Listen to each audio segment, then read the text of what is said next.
Strategically, Somalia's coastline is one of the most important in the African continent. The Indian Ocean beats against Mogadishu's harbour walls in the south, whilst further north she has a complete view of the mouth of the Red Sea. It's an importance which wasn't lost on the Russians who, when a military coup brought the present Somali government to power in 1969, stepped in to sew up their first ever defence deal with a black African state. The Soviet influence here is strong. Wall posters in the heart of Mogadishu have a distinctly anti-Western capitalist air about them, but it's in more than cultural terms that the Russians have left their mark.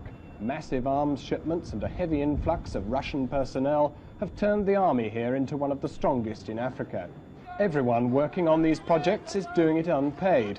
Many who work as civil servants or shopkeepers in the mornings turn out here in the afternoons to make cement or dig ditches. There is an almost infectious enthusiasm for it all. This primary school will be finished only 4 months after the project started.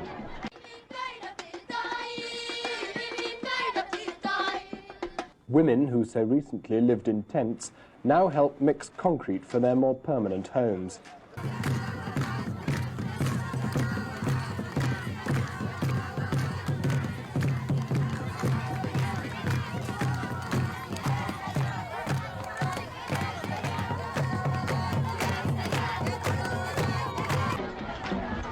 The conflict stems from the shifting lifestyle of many Somalis, something British and Italian boundary makers failed to take account of back in the 1880s. For in setting the boundary between Ethiopia and Somalia, they cut a line through the heart of these nomadic peoples who wander hundreds of miles oblivious. The Russians here, far from pleased with developments, transferred several top diplomats with an intimate knowledge of Somalia's military secrets straight across to Ethiopia. It was at this moment, 6 weeks ago, that President Siad Barre, worried that the Russians might suddenly cut off his arms supply, published a shopping list of weapons he needed from the West.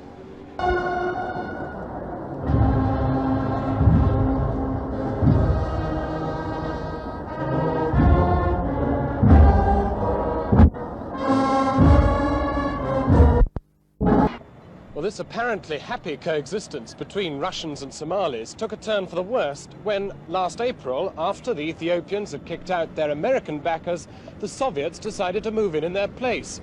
For the Somalis, it was devastating. The Russians were moving in with their oldest enemy.